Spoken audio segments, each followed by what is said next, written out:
शकुन और निमित्तों की बहुत ज़्यादा चर्चा होती है। बादल बन गए हैं, वृष्टि होगी, नहीं होगी, जो बुजुर्ग जन हैं गाँव में वो बता देते हैं कि चाहे कितने भी एकदम अंधेरा हो गया है, पूरा बादल लग गए हैं, वो अनुमानित कर देते हैं कि नहीं ये तो उड़ जाएँगे बादल, ये बरसेंगे नहीं। कई बार क्या होता है कि बारिश होते-होते हमारे जो गाँव है उसके ऊपर बादल नहीं होते, लेकिन कहीं और से बारिश हो रही है और बादल उड़ते-उड़ते पूरे गाँव में बारिश हो गई। तो इसी प्रकार के निमित्तों को साक्षी मान करके श्रीमान विद्वद्वर पंडित मधुसूदन शर्मा ओझा जी विद्या वाचस्पति जी द्वारा इस कादम्बनी ग्रंथ का उन्होंने बहुत ही सोच समझकर और उस पर विशेष गहन अध्ययन करके इसका निरूपण किया है, इसको संपादित किया है। कादम्बनी का जो शाब्दिक अर्थ होता है वो है मेघमाला। तो मेघों की जो माला जा रही है, जो मेघ बरस रहे हैं, जैसे नॉर्मली आपने मेघदूत में भी पढ़ा होगा, कालिदास द्वारा विरचित उसका नाम है मेघदूत, मेघ को दूत बनाकर भेजा। अब हमारे जितने भी धार्मिक ग्रंथ हैं, वो शिक्षा जब देते हैं तो कहानी के माध्यम से देते हैं, कि किस प्रकार की उसमें मेघदूत में यक्ष और यक्षिणी का संवाद बताया है। 8 महीने तक यक्ष जो है वो यक्षिणी से दूर है, तो 8 महीने क्या है? इसमें भी जब आता है कि अष्टमासा धृतम गर्भम भास्करस्य गभस्तिभि, कि भास्कर भी 8 महीने तक टैक्स के रूप में संपूर्ण इस पृथ्वी से या आसपास के जितने भी ग्रह हैं वहां से संपूर्ण टैक्स के रूप में वो जल को अवशोषित करते हैं। और मेघदूत में भी कालिदास कह रहे हैं कि 8 महीने तक वो जो है, वैसे तो 1 वर्ष का उसको विरह में जीने का श्राप मिला था, तो वो एक कहानी के माध्यम से उसको प्रस्तुत किया गया है। उसमें बताया गया है कि 8 महीने तक, लेकिन 8 महीने तक उसको याद नहीं आई, लेकिन जैसे ही 4 महीने आ गए उसको याद आने लग गई। तो वो चातुर्मास का भी वहाँ पर प्रयोजन दिया है। और अगर हम व्यावहारिक पक्ष में भी देखें, जब कोई हम घर से दूर रहते हैं, हमें घर की याद तभी आती है जब मेघ आते हैं, बारिश होती है, उस समय जब जिसने अपना जीवन जहाँ बिताया होता है, बचपन जहाँ बिताया होता है, उस समय उसको वहाँ की याद आना वो स्वाभाविक है। तो इसलिए जो है वो 8 महीने तक वो यक्ष को यक्षिणी की याद नहीं है, लेकिन आषाढ़स्या प्रथम दिवसे, अब वो प्रथम दिवस भी है। कतिपय आचार्य, जब हम यहाँ पे पीएचडी कर रहे थे तो उसमें सुनने को ये मिला था कि आषाढ़स्या प्रसव दिवसे, अगर प्रसव भी होता है तो भी ठीक है, क्योंकि मेघों की जो कैपेसिटी होती है वाष्पीकरण की, जो अगर हम साइंस के माध्यम से उसको जाने, तो वाष्पीकरण का जो मानसून जिसको हम कहते हैं, मानसून आता है, तो आषाढ़ के प्रसव दिवस उसी समय वो गर्भ धारण कर रहे होते हैं मेघ। अब मेघ गर्भ धारण नहीं कर रहे, धूमत ज्योति सलिलमरता सन्निपातकुम, वो तो एक धूम और ज्योति और अग्नि और धूलिकण से बना हुआ एक वाष्पीकरण है। उसको कालिदास ने जो है एक दूत के रूप में प्रेषित किया। इसी प्रकार से कादम्बिनी ग्रंथ में जितने भी निमित्त हैं, अब सभी आचार्यों ने अपने अपने मंतव्य दिए। ज्योतिष शास्त्र के 3 स्कंद हैं, सिद्धांत, संहिता और होरा। तो जितनी भी सैद्धांतिक घटनाएं घटित होती है, उल्कापात हो गया, सूर्य ग्रहण हो गया, चंद्र ग्रहण हो गया, सूर्य की किरणों का जो प्रकाश है वो किसी प्रकार, कभी जो है बहुत तेज उनका बिंब पड़ता है, कभी मंद पड़ता है। चंद्रमा की जो कलाएं दिखती हैं, हमें जो अर्धचंद्र दिखता है, तो कई बार श्रृंग उसका उन्नत होता है, कई बार नीचे होता है। इन सब के माध्यम से हम वृष्टि का ज्ञान करते हैं। इसके अतिरिक्त ग्राम इत्यादि में कई बार पक्षियां जो है वो धूल में स्नान कर रही होती है। कई बार चींटियां लाइन बना करके एक स्थान से दूसरे स्थान को जा रहे होते हैं। कई बार आपने देखा होगा कि समुद्र के ऊपर या नदियों के ऊपर कुछ बतख या हंस वी शेप में निकल रहे होते हैं। तो वो सारे के सारे जो है वो निमित्त हैं, किसके? वर्षा के, होगी या नहीं होगी।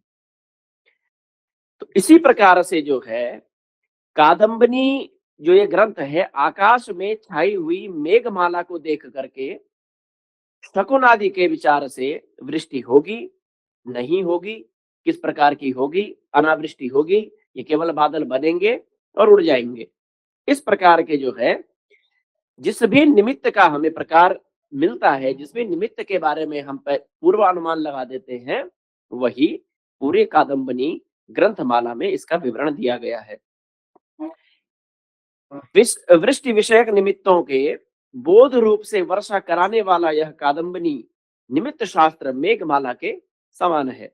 जिस प्रकार स्त्री के उदर में ठहरा हुआ गर्भ जो है समय से प्रसूत होता है, ठीक उसी प्रकार द्यौरूपी स्त्री के उदर में सूर्य रूपी जो रश्मियां हैं उनके द्वारा ठहराया हुआ गर्भ 8 मास के पश्चात प्रसूत होता है।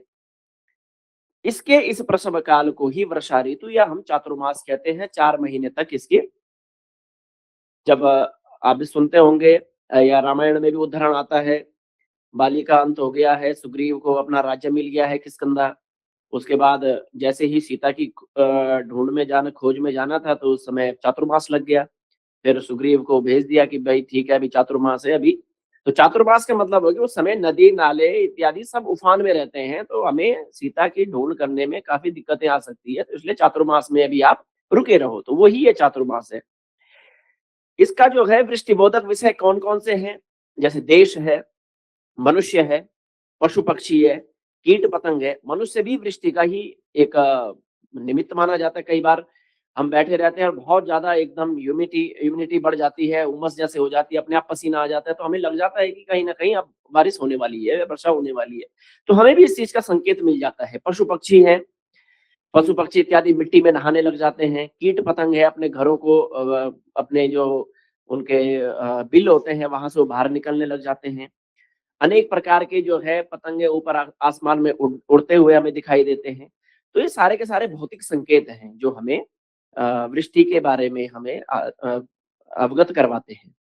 इसके अतिरिक्त जो है वो बादल है, वायु है, विद्युत है, गर्जन है, तर्जन है, संध्या है, जैसे अभी आचार्य भार्गव जी ने बताया, दिग्दाह है, प्रतिसूर्य है, तारामंडल है, कुंडल है, आंधी है, गंधर्व है, इंद्रधनुष इत्यादि वायु के अवधारण इत्यादि वर्षा के ये आंतरिक्ष निमित्त है।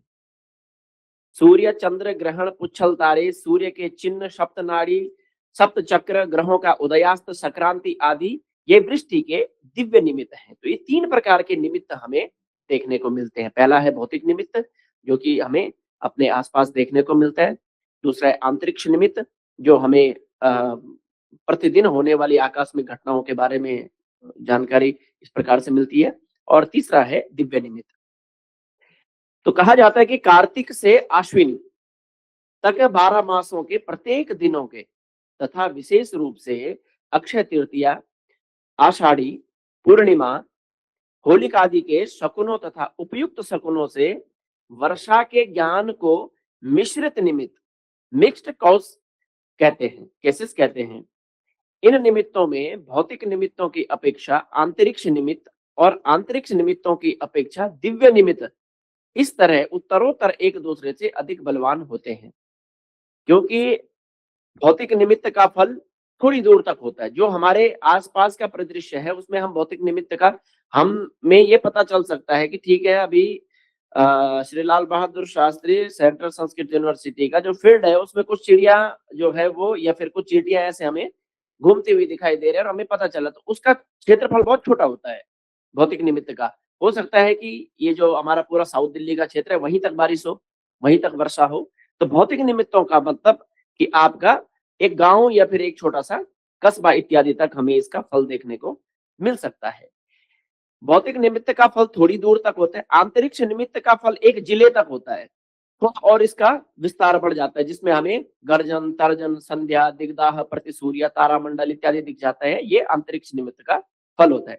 लेकिन दिव्य निमित्त का फल एक प्रांत और मिश्र निमित्त का फल सर्वत्र, मतलब पूरे दिल्ली में, पूरे एनसीआर में बारिश होगी नहीं होगी, ये बारिश कहाँ तक जा रही है, उत्तराखंड, हिमाचल, हरियाणा, राजस्थान, ये पूरी बेल्ट जो है उत्तर भारत की, इसमें बारिश हो रही है कि नहीं हो रही है, इसका फल हमें जो है वो दिव्य निमित्त से ही पता चलता है, जिसमें सूर्य, चंद्र, पुच्छल तारे, सूर्य के चिन्ह, सप्तनाड़ी चक्र, ग्रहों का उदयास्त जैसे आया था कि इस नक्षत्र में चंद्रमा होगा, इस नक्षत्र में सूर्य होगा, तो वो एक संपूर्ण ब्रह्मांडीय एक लेयर बनाता है।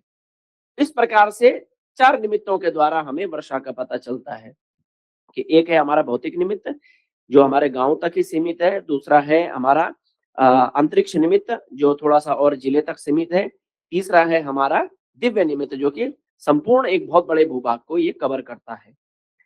प्रस्तुत ग्रंथ जो ये कादंबनी है, इसके जो है 4 अध्यायों में इसको विभक्त किया गया है, जैसे कल भी आया था, गर्भाध्याय, द्वादश मासिकाध्याय, निमित्ताध्याय, शकुनाध्याय और तात्काल अध्याय। इन अध्यायों में ग्रंथकार ने नानाविध निमित्तों के द्वारा दृष्टि का ज्ञान किस प्रकार होता है, के सिद्धांतों का प्रतिपादन किया है। गर्भाध्याय में आचार्य ने पर्जन्य विद्या बोधक निमित्त शास्त्र, दृष्टि योनि, गर्भोपक्रम काल, गर्भ प्रसव काल, गर्भ विमान, गर्भोपघात, गर्भदोहन इत्यादि विषयों का प्रतिपादन किया है। तो इस विषय में पर्जन्य विद्या बोधक निमित्त शास्त्र में आचार्य ने ग्रंथ की महत्ता तथा ग्रंथ की उपादेयता को बतलाते हुए कहा है कि उन देवों का नाम भी उल्लेखित है जो वृष्टि के निमित्त है, जैसे देवान व्यसव्यान सर्वण्यान सपीतिन मरुतोपि अभ्यर्थ से अभ्यर्थ ये वसे येषाम मेषाम वृष्टि प्रवर्तते। अग्नि वायु रवि सोम मनमहे संभवत्यापम उत्थानम प्रत्युपस्थानम दर्शनम वर्षणम च यत्।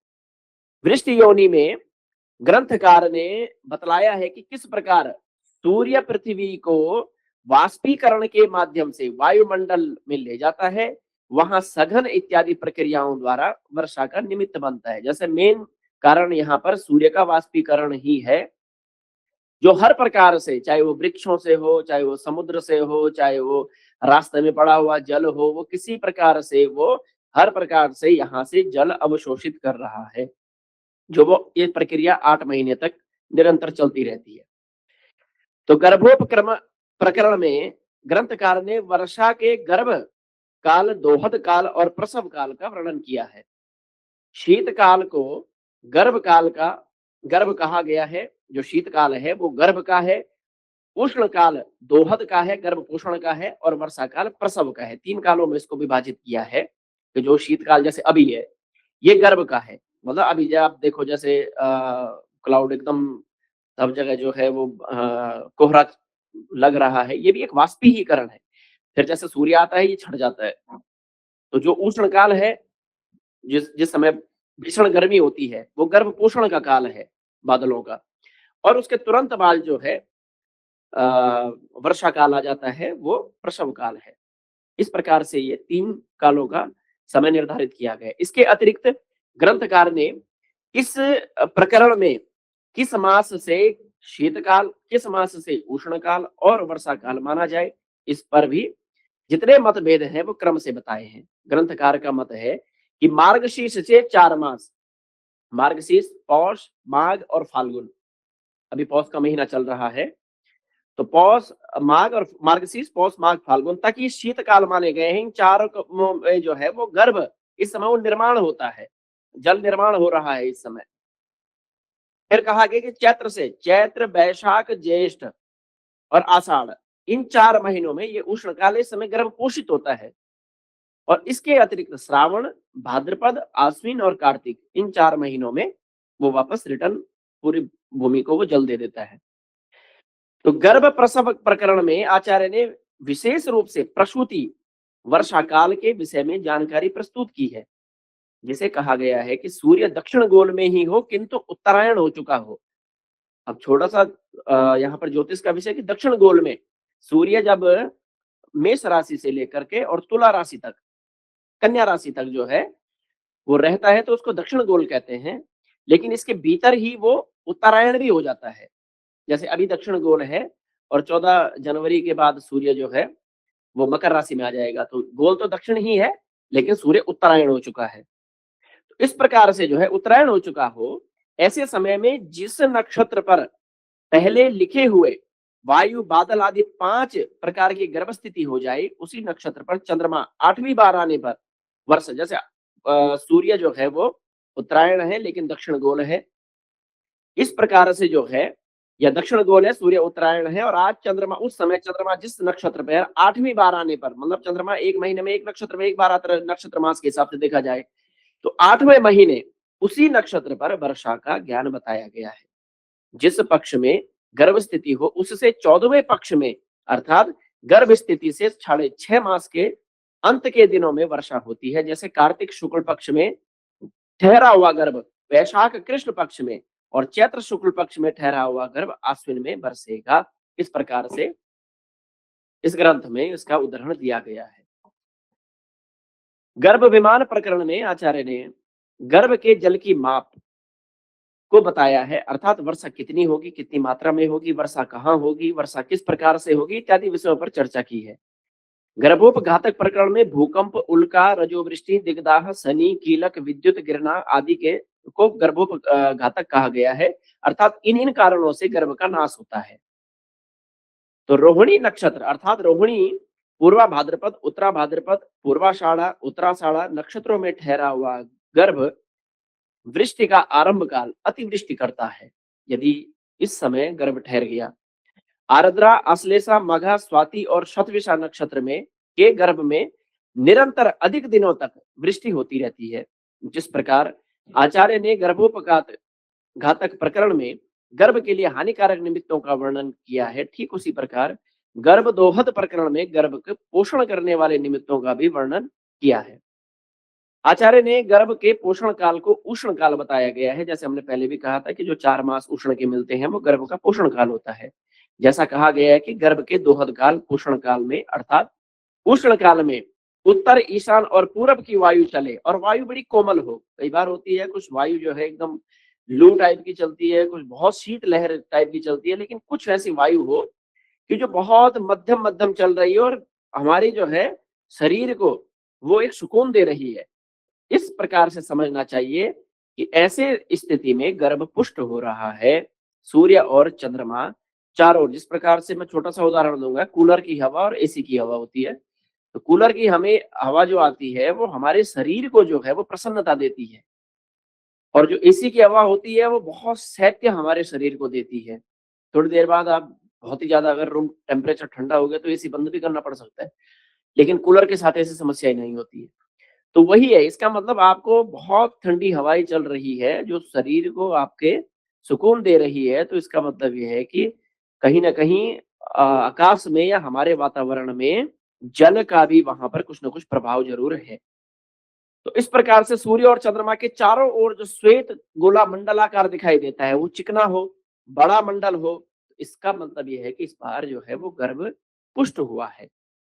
इस प्रकार ग्रंथ में गर्भाध्याय में वृष्टि योनि, गर्भोपक्रम काल, गर्भ प्रसव काल, गर्भाभिमान, गर्भोपघातक तथा गर्भदोहद प्रकरणों के माध्यम से वृष्टि के होने के निमित्तों का कारण बताया गया है। अधिक न बढ़ते हुए मैं सीधे अपने कंक्लूजन पे आता हूँ। लास्ट में ग्रंथकार ने तीर्थ निमित्त अध्याय में ग्रंथ के वृष्टि के निमित्तों जैसे वात, उत्पात, मेघ, विद्युत, रविकर, संध्या, इंद्रधनुष, उल्का, धूमकेतु, राहु, पुच्छल तारा, चलकेतु, जलकेतु, तारा, भूकंप, दिग्दाह का विचार विस्तार से किया है तथा शकुन अध्याय में नानाविध शकुनों के माध्यम से वृष्टि ज्ञान का विमर्श किया है। इस प्रकार कादम्बनी ग्रंथ की उपादेयता न केवल प्राचीन वृष्टि विज्ञान हेतु है अपितु आधुनिक सिद्धांतों के अनुरूप भी अपना स्थान प्राप्त करती है।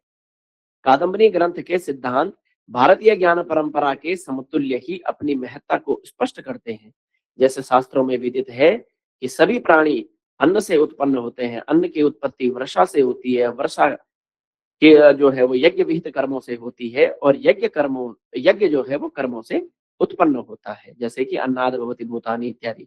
ठीक इसी प्रकार से ग्रंथकार ने कादम्बनी ग्रंथ में यह स्पष्ट करने का प्रयास किया है कि वृष्टि होने एवं न होने के कौन कौन से निमित्त होते हैं, कौन कौन से कारण होते हैं जो कि इन निमित्तों के होने या न होने को संभव बनाते हैं। कादम्बनी ग्रंथ वृष्टि विद्या बोधक निमित्त शास्त्र की का यह अद्वितीय ग्रंथ है। ग्रंथकार ने स्वयं स्पष्ट किया है कि मैं इस ग्रंथ को विश्व हिताय लिखता हूं। जैसे कहा गया है, विद्या वाचस्पति श्री मधुसूदन सूरिणा यम कादम्बनी विश्व हितार्थाय वितन्यते। नमो